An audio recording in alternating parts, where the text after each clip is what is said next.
আসসালামু আলাইকুম। গ্রো স্কুলের পক্ষ থেকে সবাইকে স্বাগতম জানাচ্ছি। আমরা মেটা অ্যাডভার্টাইজমেন্ট নিয়ে ধারাবাহিক ক্লাস করছিলাম। সেই ধারাবাহিকতায় আজকে আমরা দেখব ট্রাফিক ক্যাম্পেইন। এর আগে আমরা অ্যাওয়ারনেস ক্যাম্পেইনটা কভার করেছি, এখন আজকে আমরা দেখব ট্রাফিক ক্যাম্পেইন। এই ভিডিওতে আজকে আমরা জানার চেষ্টা করব ট্রাফিক ক্যাম্পেইন আপনি আপনার বিজনেসের জন্য কখন রান করবেন, আর ট্রাফিক ক্যাম্পেইনের মধ্যে কি কি আছে, ট্রাফিক ক্যাম্পেইনের মাধ্যমে কি কি কাজ করা যায়। তো চলুন আমরা আমাদের অ্যাডস ম্যানেজারে চলে যাই। আজকে আমরা ট্রাফিক ক্যাম্পেইন দেখব। তো ট্রাফিক ক্যাম্পেইন দেখার জন্য আমি আমার অ্যাডস ম্যানেজারে আছি। এখান থেকে আমি ক্রিয়েট অপশন থেকে ট্রাফিকে চলে যাচ্ছি। তো ট্রাফিক ক্যাম্পেইন মূলত কি জিনিস, যে আমরা যদি চাই আমাদের অ্যাড দেখানোর মাধ্যমে কাস্টমারকে বা ইউজারদেরকে নির্দিষ্ট কোনো ডেস্টিনেশনে নিয়ে যাব, অ্যাজ লাইক সেটা হতে পারে ওয়েবসাইট, অথবা হইতে পারে মোবাইল অ্যাপ, অথবা ইনস্টাগ্রাম প্রোফাইল, অথবা ফেসবুক ইভেন্ট। এই ডেস্টিনেশনগুলোতে যদি আমরা আমাদের অডিয়েন্সগুলোকে পাঠাইতে চাই, সেক্ষেত্রে আমরা ইউজ করি মূলত ট্রাফিক ক্যাম্পেইন। সো এখান থেকে আমি ট্রাফিক ক্যাম্পেইন সিলেক্ট করলাম, দেন কন্টিনিউ যাচ্ছি। এখানে দুইটা অপশন আছে ক্যাম্পেইন সেটআপের মধ্যে, একটা হচ্ছে ম্যানুয়াল ট্রাফিক ক্যাম্পেইন আর একটা হচ্ছে রেকমেন্ডেড সেটিং। রেকমেন্ডেড সেটিং হচ্ছে কিছু প্রিসেট সেটিংস রয়েছে, অর্থাৎ advantage plus audience, advantage plus placement সহ আরও বেশ কয়েকটা সেক্টর আছে, যেখানে আগে থেকেই কিছু অপশন প্রিসেট করা আছে। অর্থাৎ যারা মূলত হচ্ছে সবগুলো অপশন ম্যানুয়ালি কন্ট্রোল করতে চাচ্ছে না বা চান না, তাদের জন্য ফেসবুকে একটা অটোমেশন সিস্টেম করে রেখেছি, যেটাকে বলে রেকমেন্ডেড সেটিং। বাট আমরা এখন যেহেতু শিখছি, সেহেতু শেখার পার্সপেক্টিভে আমরা ম্যানুয়াল ট্রাফিক ক্যাম্পেইনটাই করব। আমরা পরবর্তীতে দেখব যে রিকমেন্ডেড সেটিংস এই ক্যাম্পেইনটা যদি আমরা সেট আপ করি তাহলে কি কি বেনিফিট আছে। সো আপাতত আমরা ম্যানুয়াল ট্রাফিক ক্যাম্পেইনেই চলে যাচ্ছি। এখান থেকে আমরা কন্টিনিউ চলে যাচ্ছি। তো আমরা জানি ক্যাম্পেইনটা তিনটা স্টেজে দিতে হয়, ক্যাম্পেইন, অ্যাড সেট, অ্যাড। আমরা ক্যাম্পেইন স্টেজে রয়েছি। ক্যাম্পেইনের নেমিংটা কিভাবে করব এটা অলরেডি আপনারা জানেন, এটা নিয়ে আলাদাভাবে এখানে কোনো কিছু আর বলছি না। এছাড়া অন্যান্য যে বিষয়গুলো রয়েছে এগুলো হচ্ছে কিছু হয়তো আপনাদের দেখানো হয়েছে, যেমন স্পেশাল অ্যাড ক্যাটাগরিটা দেখানো হয়েছে। এবি টেস্ট এবং অ্যাডভান্টেজ প্লাস ক্যাম্পেইন বাজেট এটা আসলে দেখানো হয়নি, এটা আমরা পরে দেখব। সো নেক্সট ধাপে আমরা চলে যাচ্ছি। এরপরে রয়েছে আমাদের অ্যাডসেট। অ্যাডসেটের মধ্যে আপনার মিনিংফুল একটা অ্যাডসেটের নাম দিবেন। এরপরে রয়েছে আমাদের কনভার্সন। কনভার্সন মূলত কি জিনিস, ফেসবুকে আমরা যখন কোনো অ্যাড দেখি, যেমন রাইট কলামে এখানে একটা অ্যাড দেখছি, তো এই অ্যাডটার টার্গেট কি, যে এই অ্যাড দেখানোর মাধ্যমে আমরা ক্লিক করে যেন তাদের ওয়েবসাইটটাতে যাই। তো এখন ফেসবুকে যখন এই অ্যাডটা দেখে কেউ ক্লিক করে এই ওয়েবসাইটে ল্যান্ড করবে, এটা কিন্তু টার্গেট, এই অ্যাডের কিন্তু টার্গেটটা ফুলফিল হচ্ছে। তাহলে আপনি যেই উদ্দেশ্যে আসলে ফেসবুকে ক্যাম্পেইন করছেন, সেই উদ্দেশ্যটা ফুলফিল হওয়াটাকেই মূলত বলা হয়েছে কনভার্সন। এখন আপনার কাস্টমারকে কোথায় নিয়ে গিয়ে আপনি একটা কনভার্সন করাইতে চান, এটার অনেকগুলো ডেস্টিনেশন রয়েছে। যেমন আমরা অ্যাডের মাধ্যমে আমাদের অডিয়েন্সগুলোকে ওয়েবসাইটে নিয়ে যেতে পারি, অ্যাপে নিয়ে যেতে পারি, মেসেজ ডেস্টিনেশনে নিয়ে যেতে পারি, সেটা মেসেঞ্জার হতে পারে, ইনস্টাগ্রাম হতে পারে, হোয়াটসঅ্যাপ হতে পারে, আমাদের ইনস্টাগ্রাম এবং ফেসবুক প্রোফাইলে নিয়ে যেতে পারি, কলে নিয়ে যেতে পারি। আমরা সবগুলো স্টেপ বাই স্টেপ দেখব। তো শুরুতেই আমরা আজকে দেখব হচ্ছে ওয়েবসাইট, অর্থাৎ আমরা আমাদের অ্যাড দেখানোর মাধ্যমে আমাদের যে অডিয়েন্স রয়েছে তাদেরকে আমরা ওয়েবসাইটে নিয়ে যেতে চাই। সো সেক্ষেত্রে আমি এখানে ওয়েবসাইট সিলেক্ট করলাম। এখানে আমাদের পারফরমেন্স গোল রয়েছে। এখানে দেখেন লেখা আছে how you measure success of your ads. আমরা কোন প্যারামিটারের উপর ভিত্তি করে আমাদের অ্যাডের সাকসেসটা আমরা ক্যালকুলেট করব। এখানে দেখবেন দুইটা অপশনস রয়েছে তার ট্রাফিক গোলের মধ্যে। একটা হচ্ছে যে maximum number of link clicks, আর একটা হচ্ছে maximum number of landing page view. Maximum number of landing page view এটা কি জিনিস, দেখুন ফেসবুক এখানে বলেছে will try to show your ads to people mostly like to view the website link in your ad. অর্থাৎ Facebook আপনার ক্যাম্পেইনটা ওই সকল মানুষকেই দেখাবে যারা অ্যাডটা দেখার মাধ্যমে আপনার লিঙ্কে ক্লিক করে আপনার ল্যান্ডিং পেজটা ভিউ করে। ল্যান্ডিং পেজ কি জিনিস, আমরা যখন কোনো একটা অ্যাড দেখি, অ্যাড দেখার পরে ক্লিক করে যেই পেজটাতে আমরা ল্যান্ড করি, এটাই হচ্ছে মূলত landing page. That's it. Okay. আর আরেকটা রয়েছে হচ্ছে maximum number of link clicks, অর্থাৎ কেউ যখন আপনি অ্যাড দেবেন, ধরুন আমি অ্যাডটা দেখে এখানে ক্লিক করলাম, বাট আমি ল্যান্ডিং পেজটা ভিজিট করলাম না, তাহলে কিন্তু এই আমরা যদি ট্রাফিক গোলের মধ্যে এই অপশনটা সিলেক্ট করি, তাহলে ফেসবুক কিন্তু এটাকে একটা ইভেন্ট হিসেবে কাউন্ট করবে না। সো আমরা যদি চাই যে কেউ একজন আপনার অ্যাড দেখে আপনার ল্যান্ডিং পেজ ভিউ করুক, সেক্ষেত্রে অবশ্যই আমরা এই অপশনটা সিলেক্ট করব। লিঙ্ক ক্লিকটাই কাউন্ট করতে চান তাহলে এই অপশনটা সিলেক্ট করবেন। তবে আমরা অলওয়েজ এই অপশনটাই বেশি সিলেক্ট করব। ভ্যালু রুলস এটা অলরেডি আমরা দেখেছি, ডাইনামিক ক্রিয়েটিভ এটা আমরা পরে দেখব। বাজেট এগুলো আমাদের দেখা হয়েছে, এখানে আর নতুন করে কিছু নাই। আমরা নেক্সট স্টেজে চলে যাচ্ছি। নেক্সট স্টেজে চলে যাওয়ার পরে আমরা এখানে আমাদের Facebook page, Instagram account, thread profile সবগুলোই কানেক্ট করা আছে। আমরা অ্যাড সেট আপ করবো। তো এখানে মিডিয়া সেট আপ, অর্থাৎ আমরা অ্যাডের ক্ষেত্রে যে মিডিয়াগুলো লাগবে, যেমন আমাদের ইমেজ হতে পারে অথবা আমাদের যে ভিডিও হতে পারে, যেটাই হোক না কেন। তো মিডিয়াটা আসলে দুইভাবে সিলেকশন করা যায়। একটা হচ্ছে আমরা ম্যানুয়ালি মিডিয়াগুলো আপলোড করতে পারি, আরেকটি হচ্ছে অ্যাডভান্টেজ প্লাস ক্যাটালগ থেকেও কিন্তু আমরা এটা করতে পারি। বাট যেহেতু আমরা এখন পর্যন্ত ক্যাটালগ বানানো শিখি নাই, সো আপাতত এটা দেখছি না। আমরা পরবর্তীতে আবার ট্রাফিক ক্যাম্পেইনের মধ্যে এই অপশনটা দেখব। আর অ্যাডের ফরম্যাট কি হবে, আমরা এর আগের অ্যাওয়ারনেস ক্যাম্পেইনে দেখেছি অ্যাডের তিনটা ফরম্যাট ছিল: সিঙ্গেল ইমেজ, ভিডিও, ক্যারোজেল আর কালেকশন। আজকে আরেকটি নতুন ফরম্যাট যুক্ত হয়েছে, সেটা হচ্ছে ফ্লেক্সিবল। তো আমরা আপাতত আজকে ধরুন সিঙ্গেল ইমেজ দিয়েই করি আর কি এখানে। তো আমি যদি সিঙ্গেল ইমেজ সিলেক্ট করি তাহলে আমাদের ডেস্টিনেশন, অর্থাৎ আমরা যে কোনো একটা অ্যাডের ক্ষেত্রে যে সিটিএ বাটন আছে, কল টু অ্যাকশন বাটন, এখানে ক্লিক করলে কাস্টমারকে কোথায় নিয়ে যাবে সেটাই হচ্ছে আমাদের ওয়েবসাইট। সো এখানে আমাকে ওয়েবসাইটের লিঙ্ক দিতে হবে, আর এখানে হচ্ছে ডিসপ্লে লিঙ্ক দিতে হবে। দেখুন আমি আগে যে অ্যাডটা দেখালাম, এখানে যদি ক্লিক করি তাহলে আমাদের এই একটা পেজে নিয়ে গিয়েছে। ওকে, সো আমি যদি এটার জন্য ক্যাম্পেইন করতে চাই, এটা হচ্ছে ওয়েবসাইটের লিঙ্ক, আর এখানে রয়েছে হচ্ছে ডিসপ্লে লিঙ্ক। ডিসপ্লে লিঙ্ক মূলত এই যে মূল ডোমেইন যতটুকু, এতটুকুটাই হচ্ছে আমাদের দিতে হয় ডিসপ্লে লিঙ্কের মধ্যে। সো আমরা হচ্ছে আমাদের যে মূল ডোমেইনটুকু আছে সেই এটুকু আমরা এখানে দিয়ে দিচ্ছি। ব্রাউজার অ্যাডেন্স কি জিনিস সেটা আমরা এখনো দেখিনি, এজন্য আমরা আপাতত এটাকে নান করে রাখছি। অ্যাড ক্রিয়েটিভ, অ্যাডের ক্রিয়েটিভ ইমেজ বা ভিডিও কি হবে। সো আমরা এখান থেকে একটা অ্যাডের ক্রিয়েটিভ সেট করে দিচ্ছি। তো আপাতত আমরা অ্যাডের ক্রিয়েটিভটা সেট করব। তো ক্রিয়েটিভ সেট আপের মধ্যে এখানে আরও এক্সট্রা কিছু অপশন চলে এসেছে, যেমন branding, site links, catalogue items, catalogue. এইটা আমরা পরে বলবো, আপাতত এটা নিয়ে বলছি না। আমরা আপাতত নেক্সট স্টেজে চলে যাচ্ছি। এখান থেকে আমরা একটা ইমেজ সিলেক্ট করছি। তো যা আছে তাই থাক আপাতত। এখানে আমাদের একটা প্রাইমারি টেক্সট দিতে হবে। সো আমরা এখানে একটা প্রাইমারি টেক্সট দিচ্ছি, হেডলাইন যা আছে তাই থাক। ওকে, জাস্ট এরপরে আমরা নেক্সটে চলে যাচ্ছি। স্কিপ এবং কন্টিনিউ ইমেজ জেনারেশন, মানে এআই দিয়ে ইমেজ জেনারেশন, এটা আমাদের প্রয়োজন নাই আপাতত।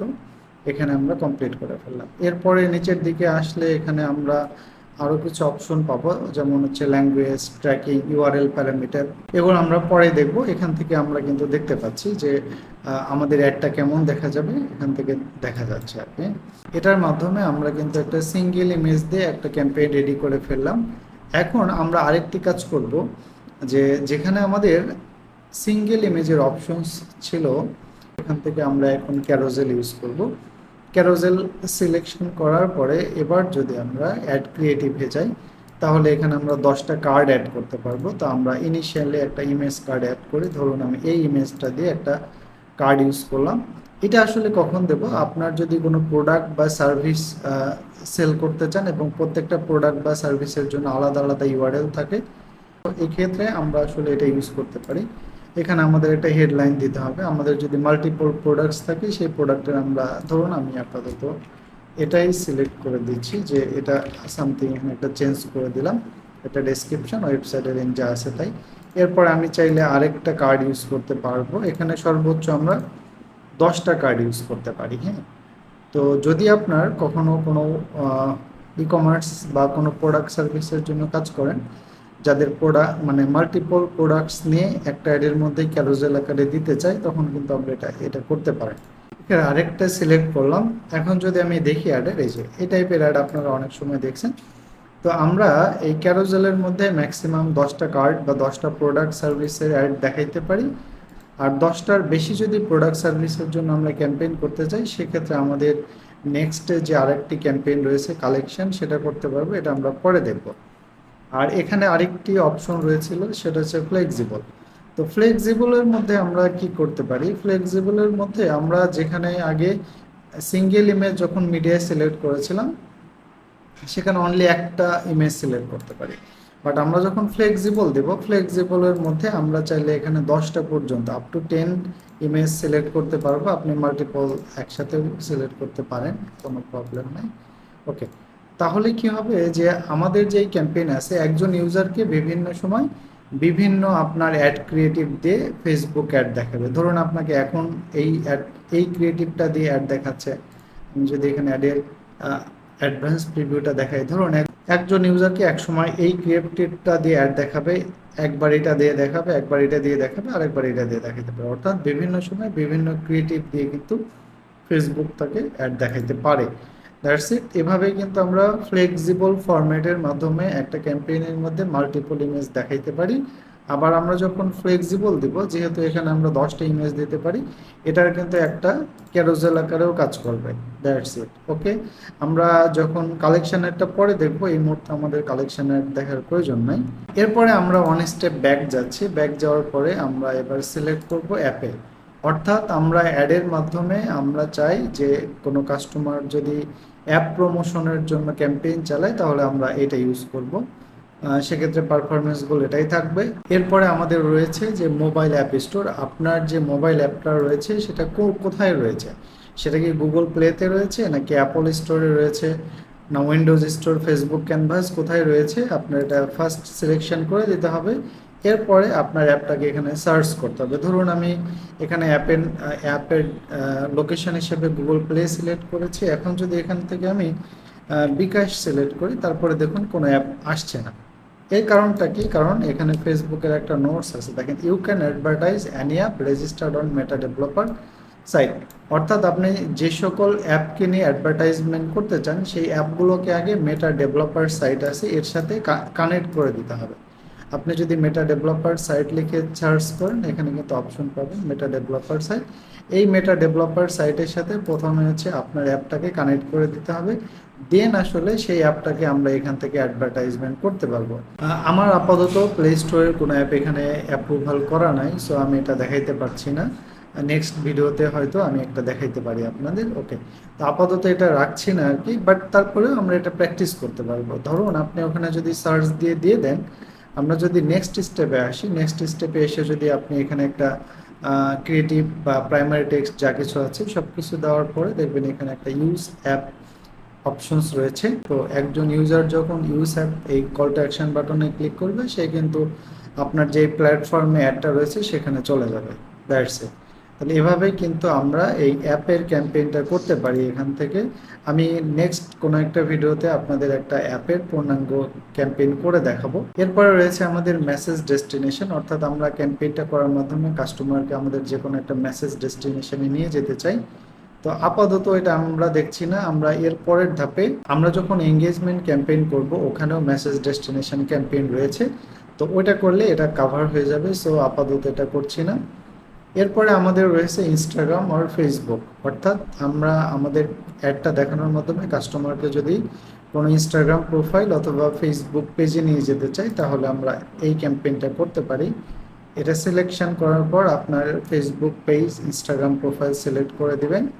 এখান থেকে আর কোনো নতুনত্ব কিছুই নাই। আমরা যদি নেক্সট ধাপে চলে যাই, এই ধাপে আমাদের অ্যাড সেটআপের মধ্যে এসে আমরা ক্রিয়েট অ্যাডে ক্লিক করলাম। এখানেও ধরুন আমি আপাতত সিঙ্গেল একটা ইমেজ দিয়ে ক্যাম্পেইন চালাইতে যাচ্ছি। এক্ষেত্রে আমি ইমেজ একটা সিলেক্ট করলাম, আমার অ্যাড ক্রিয়েটিভটা সিলেক্ট করে, এগুলো আপনারা জানেন সব কিছু ফিল আপ করে দিবেন।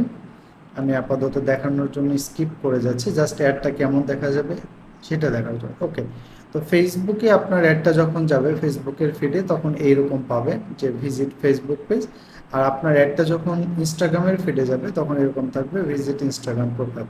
তো আগের স্টেজে আমাদের যে অ্যাকাউন্ট এখানে কানেক্ট থাকবে ফেসবুক পেজ এবং ইনস্টাগ্রাম প্রোফাইল, এই কল টু অ্যাকশন বাটনে ক্লিক করলে ইউজারদেরকে ওই ডেস্টিনেশনে কিন্তু নিয়ে যাবে। আমি আবার একটু অন স্টেপ ব্যাক করছি এবং এখান থেকে যদি আমি কল ক্যাম্পেইন চালাই, তো আমি এখানে কল সিলেক্ট করলাম। বাকি সবগুলো অপশন একই থাকবে। এরপরে যদি আমি নেক্সট যাই, নেক্সট যাওয়ার পরে আমরা এখান থেকে অ্যাডের ফরম্যাট যা আছে সবই থাক। অতিরিক্ত হিসেবে আমাদের এখানে কল টু অ্যাকশন হিসেবে যে ফোন নাম্বারটা শো করবে, এটা আমাদেরকে এখানে মেনশন করে দিতে হবে। আমরা প্রথমে কান্ট্রি কোডটা দিয়ে দিলাম, এরপরে যখন আমরা এখানে আমাদের ফোন নাম্বার দিয়ে দিব,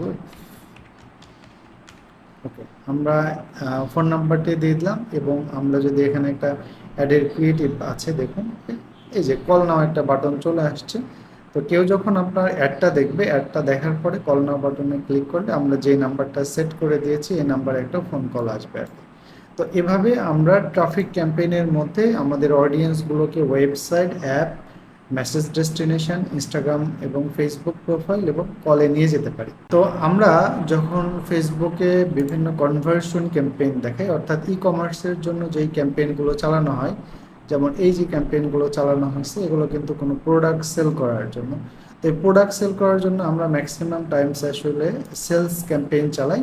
বাট আমরা ছোট কোনো এরিয়াতে বা আপনার বাজেট যদি একটু কম থাকে তাহলে শুরুর দিকে আমরা ট্রাফিক ক্যাম্পেইন চালাইতে পারি, কারণ সেলস ক্যাম্পেইনের সিপিএম বেশি থাকে এবং ট্রাফিক ক্যাম্পেইনের শুরুর দিকে সিপিএম তুলনামূলকভাবে কম থাকে। যাদের টার্গেট প্রোডাক্ট সেল করবেন এবং ইনিশিয়ালি বাজেট কম এবং ছোট কোনো এরিয়াতে বা কোনো ছোট শহরে আপনারা ক্যাম্পেইন চালাইতে চান, সেক্ষেত্রে আমরা সেলস ক্যাম্পেইন না চালিয়ে আমরা কিন্তু ট্রাফিক ক্যাম্পেইন চালাইতে পারি। তো আমরা আসলে ট্রাফিক ক্যাম্পেইনের ওভারঅল কিছু বিষয় আমরা আলোচনা করলাম, কিছু অপশন আমরা এখান থেকে স্কিপ করেছি।